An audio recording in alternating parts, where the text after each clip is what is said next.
senhora prefere que as perguntas sejam feitas durante a palestra ou a gente deixa tudo para o final? Ah, podem fazer perguntas durante a palestra, se forem assim, esclarecimento, uma coisa rápida, mas perguntas mais gerais ou mais envolvidas é melhor deixar para o fim. Beleza, então. Agora eu vou fazer a apresentação da nossa convidada, doutora Rosali Lopes, é cientista pesquisadora sênior do JPL e editora-chefe do periódico de ciências planetárias Ícaros. Nasceu e foi criada no Rio de Janeiro e mudou-se para Londres, Inglaterra, onde obteve o bacharelado em Ciências em Astronomia e o doutorado em Ciências Planetárias, ambos pela University of London. Seus principais interesses de pesquisa são em geologia planetária e terrestre e vulcanologia.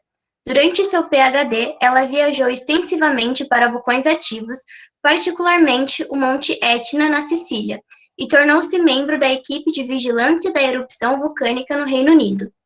Em 1991, tornou-se funcionária do JPL e membro do projeto Galileu, uma missão a Júpiter. A doutora Lopes trabalhou na missão Cassini a Saturno de 2002 a 2018. Atualmente, ela está estudando dados adquiridos pela Cassini, em particular a geologia e a habitabilidade potencial de maior lua de Saturno, Titã, como pesquisadora principal do Instituto de Astrobiologia da NASA, liderando uma equipe internacional. A gente aqui da comissão da Semana da Física agradece imensamente a sua presença e a presença de todos aqui na palestra de hoje. Passo então a palavra para a nossa convidada. Muito obrigada, é um prazer estar aqui com vocês. Vocês, os jovens, são o nosso futuro. Então, se eu puder incentivar as pessoas a estudar física, astronomia, engenharia, será essa a melhor coisa que eu posso fazer. Eu vou fazer uma pequena apresentação, deixa eu... como é que eu faço? Deixa eu ver, entire screen, allow, e aqui, slideshow. Vocês estão vendo o primeiro slide? Estamos. Ok, tá bom. Então, eu vou falar um pouco assim da minha carreira, de como eu fui de Ipanema até a NASA, e meu trabalho nas missões Galileu e Cassini. Eu não estou conseguindo avançar. Que isso? Aqui. Ok, então eu comecei realmente no Rio de Janeiro, em Ipanema, foi onde eu cresci, perto dessa praia maravilhosa, que eu estava lá semana passada visitando minha mãe, que ainda mora em Ipanema, e foi uma maravilha ver esse lugar de novo.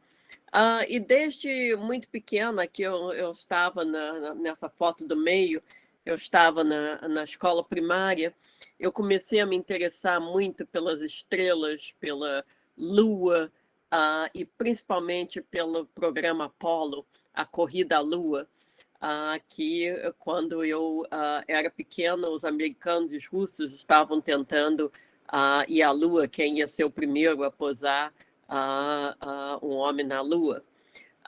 E à medida que eu fui crescendo aqui à direita, eu tinha 16 anos, eu resolvi que eu ia estudar no exterior, se pudesse, porque naquela época o ensino de astronomia no Brasil era difícil, não era tão bom quanto é hoje. Hoje se tem muitas possibilidades. E eu tive uma inspiração muito grande. Eu ainda era pré-adolescente quando eu vi essa foto num jornal. Eu guardei por muitos anos, mas não sei o recorte aonde foi parar. Mas essa foi durante Apolo 13. Se vocês lembram, Apolo 13 foi aquela nave que não chegou até a Lua porque ela teve um problema e teve que voltar para a Terra. E eu vi essa foto, vocês veem os computadores como eram naquela época, dessa moça chamada Frances Northcutt, o apelido dela é Poppy. Aqui ela está trabalhando no centro de controle, no Johnson Space Center, em 1970. Ela era a única mulher trabalhando no Mission Control, né, o controle de missões. Isso foi muito importante para mim, eu ver uma mulher fazendo esse tipo de trabalho. Então eu guardei esse recorte de jornal e por muito tempo ela foi realmente a minha inspiração. Depois que eu vim para o JPL, eu procurei ela, eu tinha curiosidade de conhecer, mas soube que ela tinha deixado a NASA e, aliás, ela tinha voltado para a universidade, ela tinha se formado em matemática, mas voltou para a universidade para fazer curso de Direito e se tornou advogada. E muitos anos depois, em 2019, nós conseguimos nos encontrar, graças a uma pessoa do Consulado do Brasil em Houston, que me ajudou a entrar em contato com ela. E ela ficou muito feliz em saber que ela tinha inspirado uma menina brasileira a chegar à NASA. Então, estamos aqui muitos anos depois. A minha carreira foi... eu fui estudar em Londres, esse edifício aqui à esquerda, que parece um templo grego, é o University College, em Londres. Eu fiz o meu bachelor's, né, lá em astronomia e fiz PhD em geologia dos planetas. O meu PhD era principalmente em vulcanologia. Eu comecei a estudar vulcões porque o meu advisor, né, que é o professor que eu trabalhava com ele, era um vulcanólogo. Depois, quando eu estava acabando o PhD, eu fui trabalhar no Observatório de Greenwich, à direita, o telescópio de 28 polegadas, refrator de Greenwich, que hoje em dia é usado muito assim para dar aulas, e eu tomava conta desse telescópio. O trabalho em Greenwich era bem interessante, mas não era exatamente o que eu queria fazer. E eu tive possibilidade de vir fazer um pós-doutorado na NASA. Durante o meu pós-doutorado, eu continuei a estudar vulcões na Terra e em outros planetas. Eu comecei estudando vulcões em Marte e Terra. Mas depois eu fui oferecida uma posição na missão Galileu. A missão Galileu foi a Júpiter.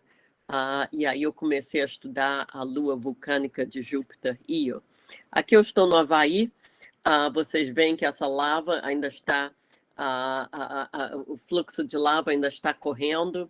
A lava é muito quente, mas ela forma uma crosta muito rapidamente, uma crosta que fica mais fria.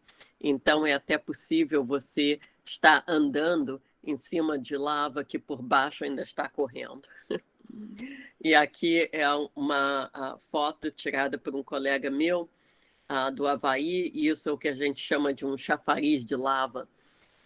Tem mais ou menos uns 10 metros de altura, e esse tipo de erupção é uma maravilha a gente ver. Mas, como eu disse, eu vim para o laboratório de propulsão a jato, que é parte da Caltech, que é o California Institute of Technology.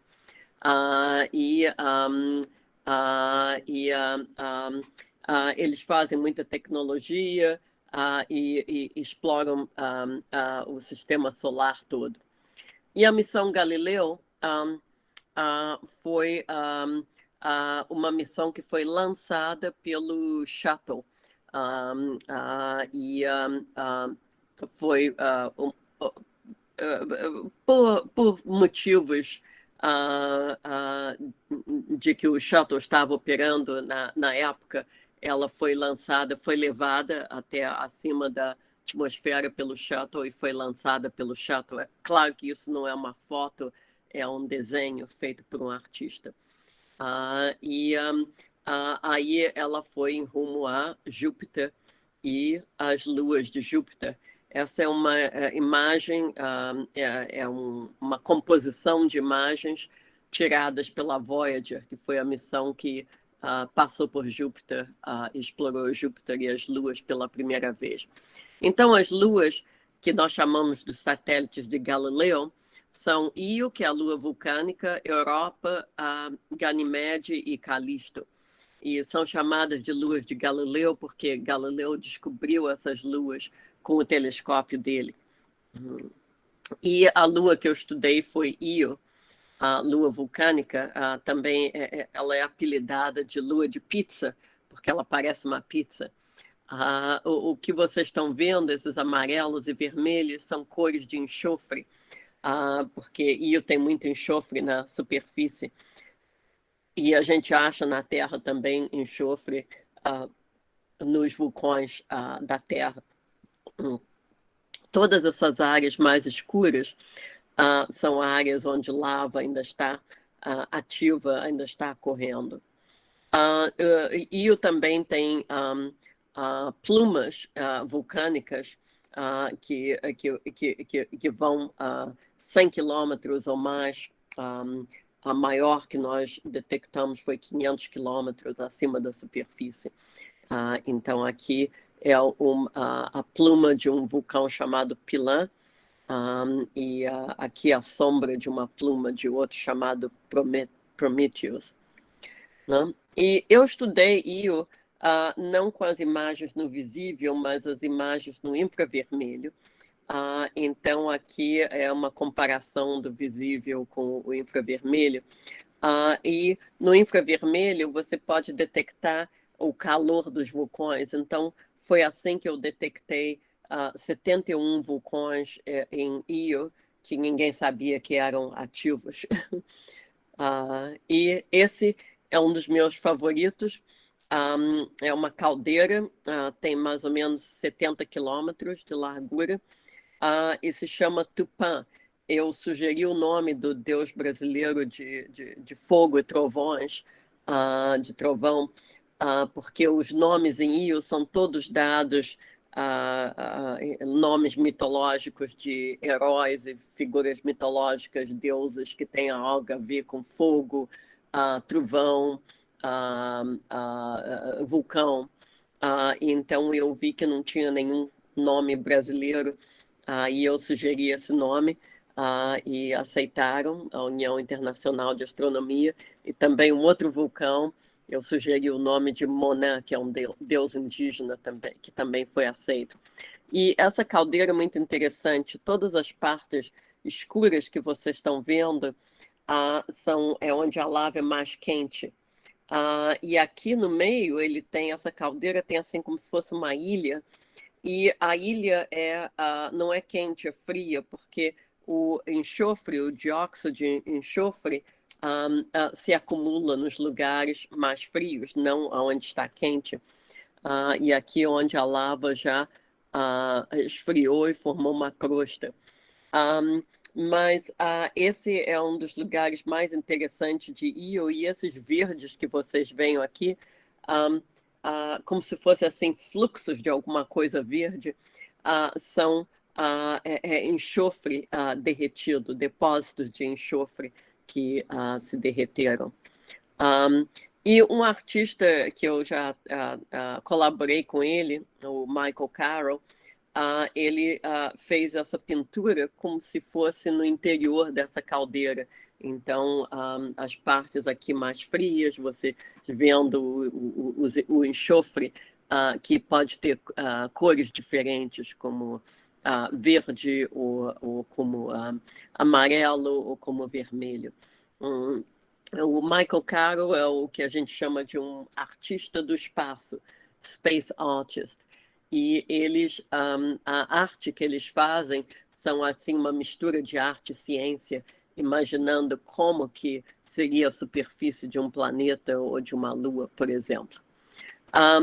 E nós descobrimos que vários desses vulcões, Tupã e também outros, são lagos de lava. E como que descobrimos?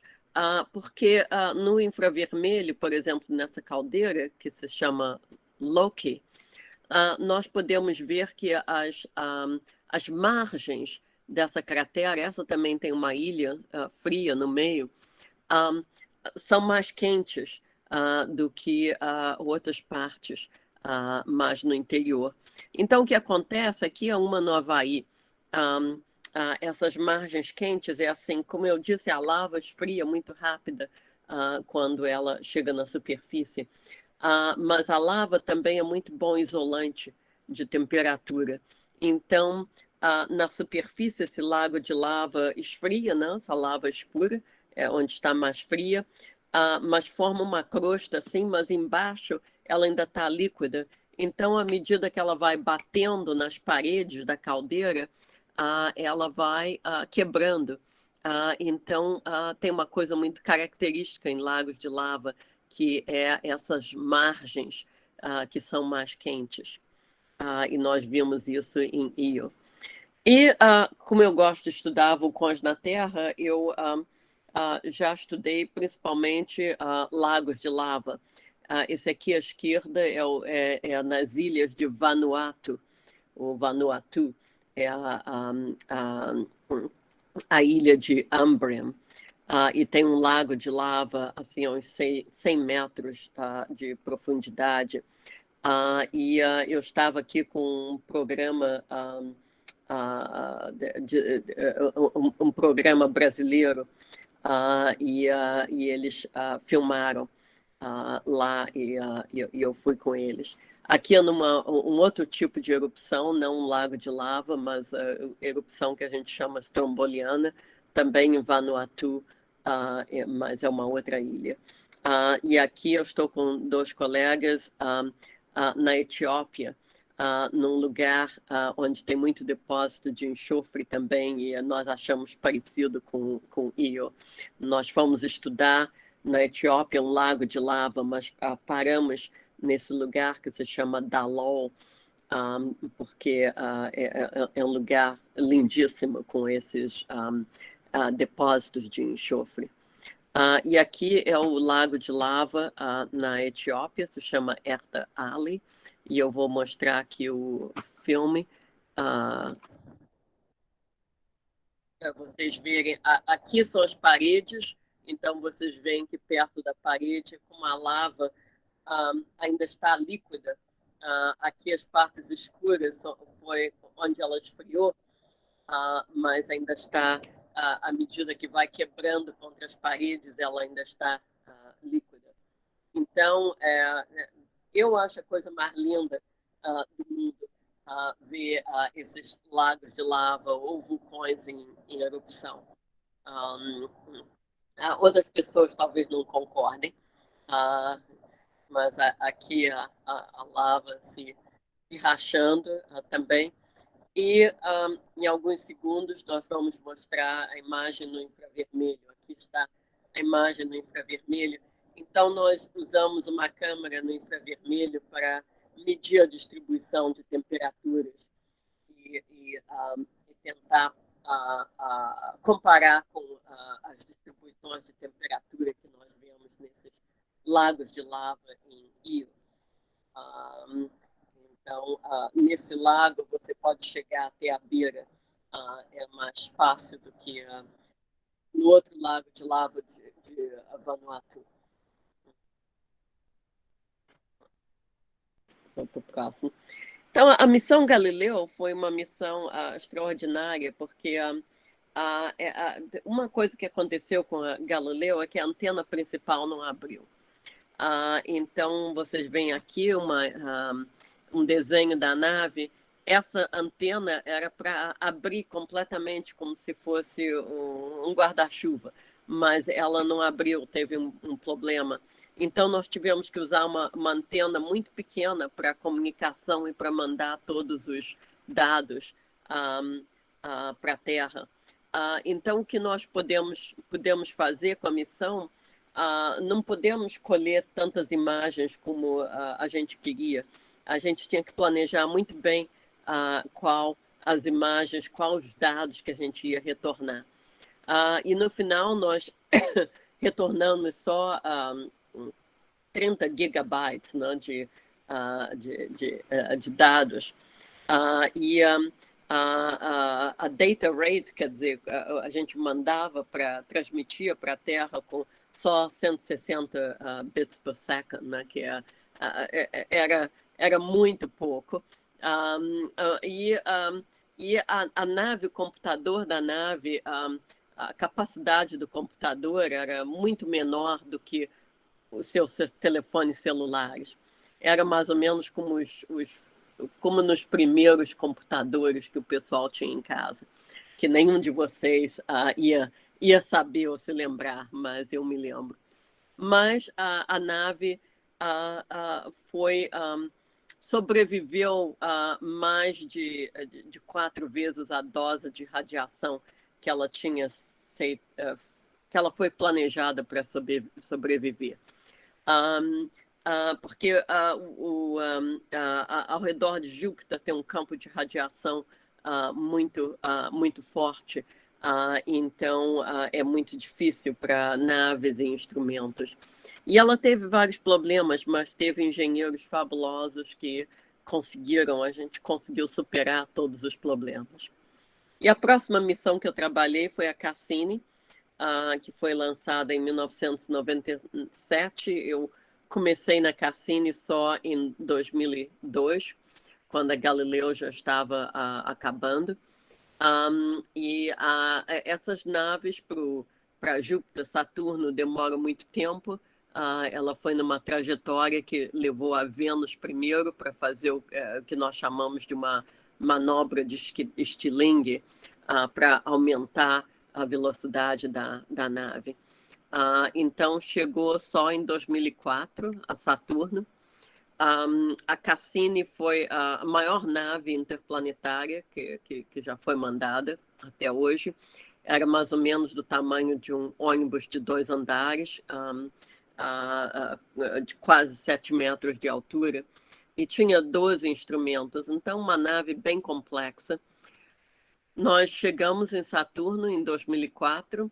A Cassini foi uma missão com muito pouco problema. A Galileu teve bastante problemas, muitos foram superados, mas a Cassini não teve problemas, quase nenhum. Então foi uma missão muito boa da gente trabalhar. Quando nós chegamos a Saturno em 2004, Saturno tem estações como a Terra, então estava escuro no hemisfério norte. Mas, chegando a 2009, foi o equinócio, aí conseguimos começar a ver o hemisfério norte de Saturno. Eu não lido com observações de Saturno, não é a minha área, nem dos anéis, mas tem cientistas que se especializam na atmosfera de Saturno e nos anéis de Saturno. Então, aqui estão uma imagem fabulosa dos anéis de Saturno, que são muitos anéis, e com partículas desde microns até o tamanho de casas. Então, partículas de gelo e poeira.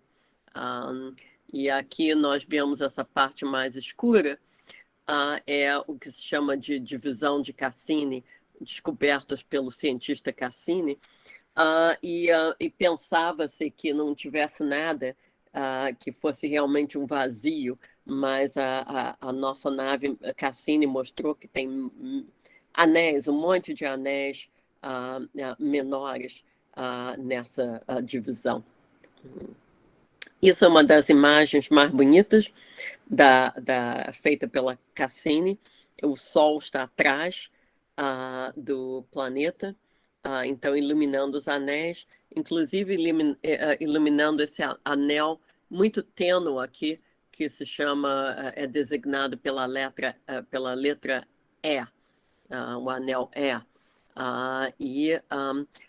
Eu não sei se dá para ver, mas se vocês se esforçarem um pouquinho, e eu vou ajudar aqui, esse pontinho azul que está lá é a Terra, é a nossa Terra.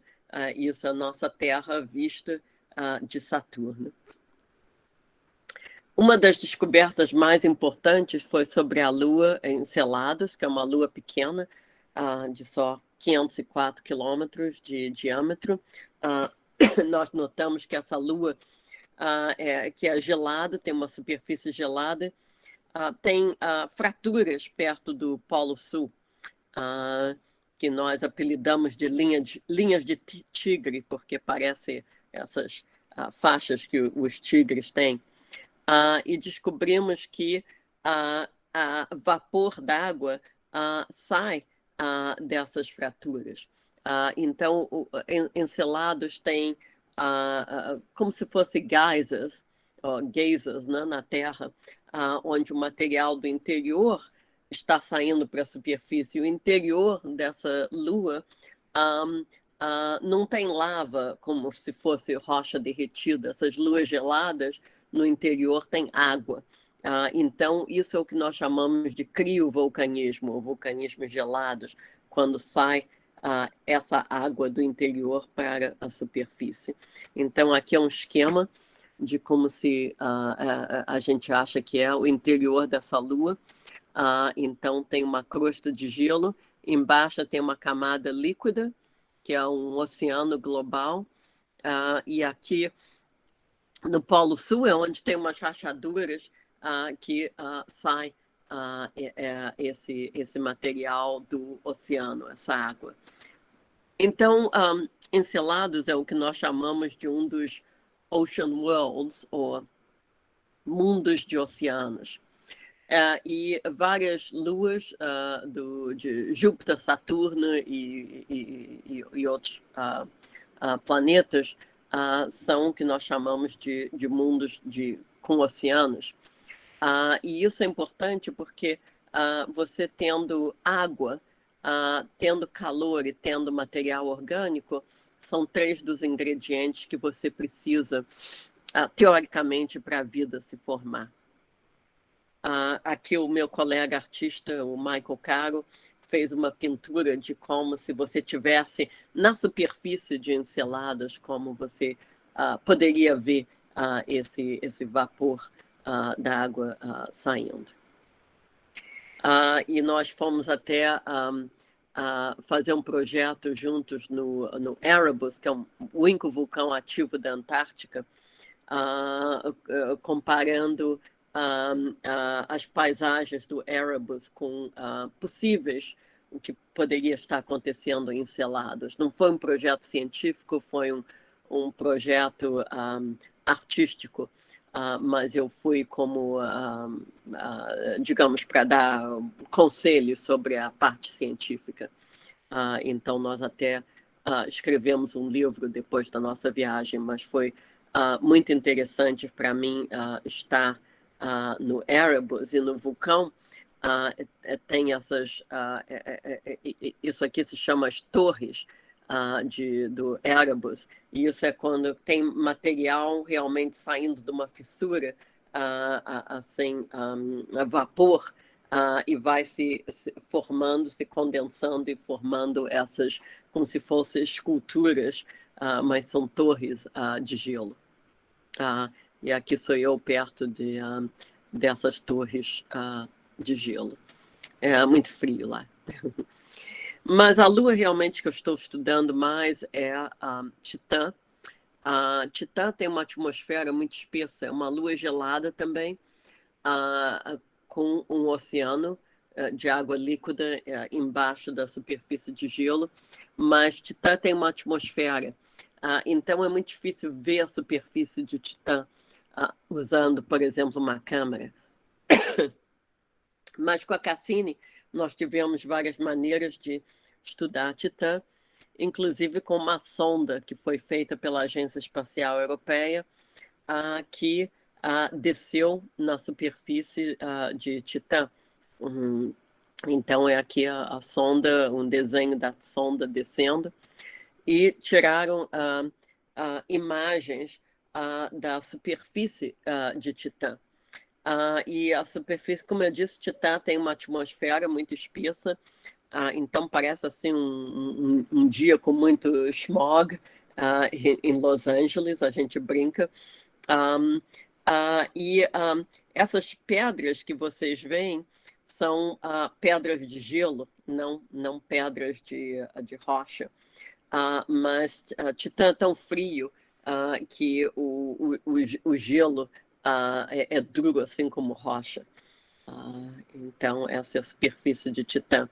Podemos observar a superfície de Titã no infravermelho, porque em algumas ondas no infravermelho se pode ver a superfície. Então, aqui são umas imagens feitas por um colega meu. O VIMS era um instrumento Visible and Infrared Mapping Spectrometer, muito similar ao instrumento que eu trabalhei na Galileu. Mas na Cassini eu trabalhei com o instrumento radar. Aqui é uma esquemática do radar, porque o radar pode penetrar a atmosfera e ver a superfície. E então as observações feitas por radar foram as melhores para ver a superfície de Titã. O problema é que cada vez que a gente passava por essa lua Titã, a gente podia colher assim, uma faixa usando esse método que se chama SAR, ou Synthetic Aperture Radar. Então, nós não podemos mapear a Lua, a superfície quase inteira. À medida que a gente foi passando mais e mais, fomos colhendo mais e mais tiras, então conseguimos ter uma boa ideia de como seria a superfície de uma maneira global.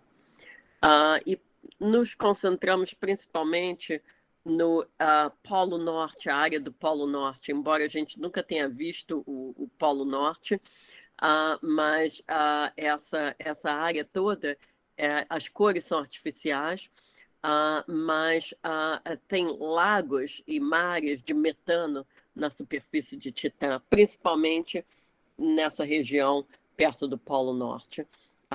Então, isso é muito interessante. Tinha sido postulado que Titã teria lagos de metano, até mares, mas com a Cassini nós conseguimos descobrir. E por que lagos de metano, não de água? Bem, porque a Titã é tão frio que a água na superfície só pode existir como gelo, mas o metano pode existir como líquido, como gás ou como sólido. Então, em Titã, o metano faz assim o papel como a água faz na Terra. Aqui é uma comparação de um dos mares em Titã. Como eu disse, as cores são artificiais. E o lago superior na fronteira entre os Estados Unidos e Canadá.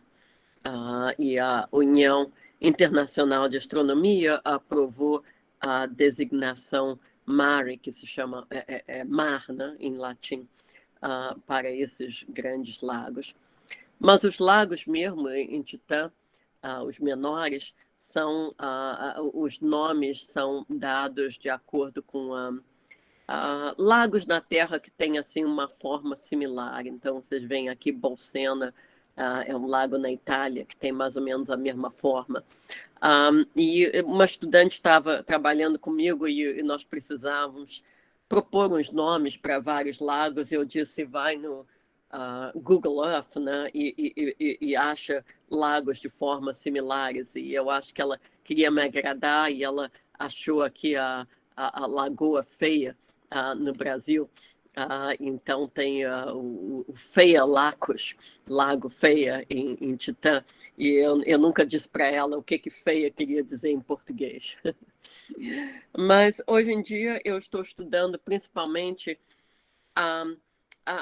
se Titã teve condições de vida se desenvolver.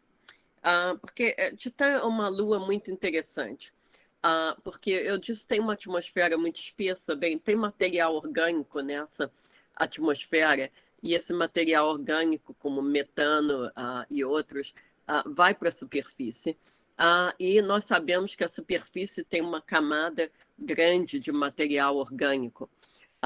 E abaixo tem uma camada de gelo, e abaixo disso tem um oceano de água líquida. Então, se material orgânico da atmosfera e também da crosta do interior pode entrar para esse oceano, talvez eles possam fornecer, digamos, os nutrientes que certos tipos de vida podem utilizar.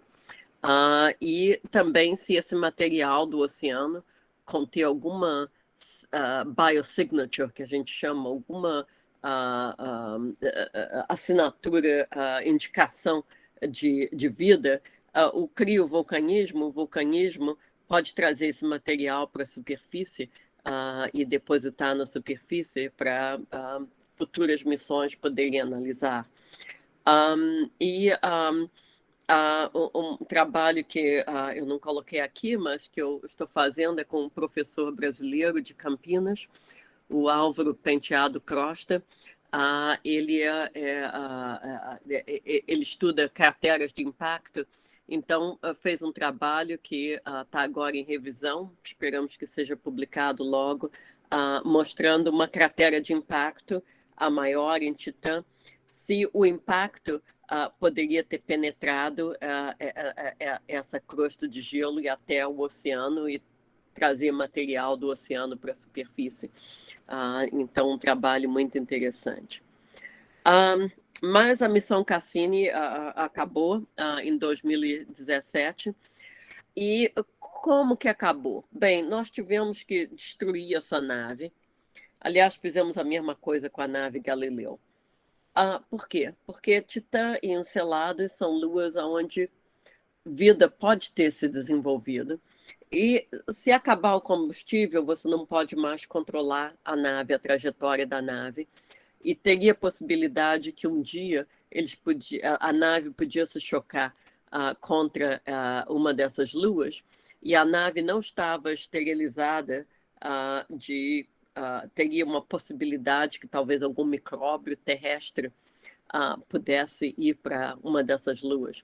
E nós temos um esquema internacional chamado proteção planetária, porque nós não queremos que nenhuma vida da Terra contamine outros planetas e luas onde pode existir vida. Porque senão, se um dia você encontrar um sinal de vida em Encelados ou Titã, você não vai saber se foi vida que se originou lá ou se foi vida que foi trazida da Terra.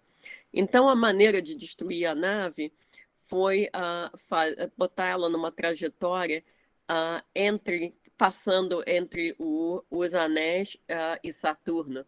E, à medida que ela foi passando várias vezes, foi se aproximando cada vez mais de Saturno até entrar na atmosfera de Saturno e ser destruída. Então, aqui foi o lugar onde, em setembro de 2017, ela entrou na atmosfera. Nós chamamos de um mergulho da morte. É para justamente proteger as luas de Titã e Encelados, que são luas onde nós sabemos que existem oceanos. E outras luas são Europa, Ganímede e Calisto, que são luas de Júpiter. Tritão é uma lua de Netuno. Então, como eu disse, nós fizemos a mesma coisa com a missão Galileu. Nós também fizemos esse mergulho de morte dentro de Júpiter para destruir a nave.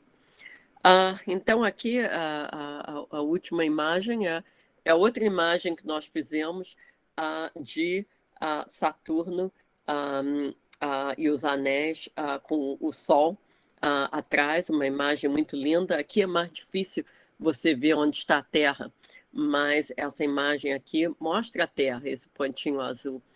E o Carl Sagan disse sabe, quando você olha esse pontinho azul, é todo mundo que você já conheceu, já ouviu falar na história do nosso planeta, todos nós já moramos aqui. Então, muito obrigada. Presença da doutora Roseli Lopes, também dos inscritos. A gente agradece pela interação aí, pelas perguntas. Muito obrigada, doutora Roseli, por contar sua trajetória, seus projetos de pesquisa. De nada. Como que... peraí, deixa eu... eu parar de apresentar aqui. Stop presenting, ok, para a gente poder se ver aqui de novo. Então, bem, eu espero que vocês... foram ótimas perguntas, então eu espero que vocês continuem estudando e talvez a gente se vê de novo em alguma outra palestra. O Matheus sabe entrar em contato comigo. Isso aí, obrigada. Então, a gente agradece muito. E assim a gente encerra a nossa palestra de hoje. E agora eu vou dar os recadinhos que eu dei no início, Almo.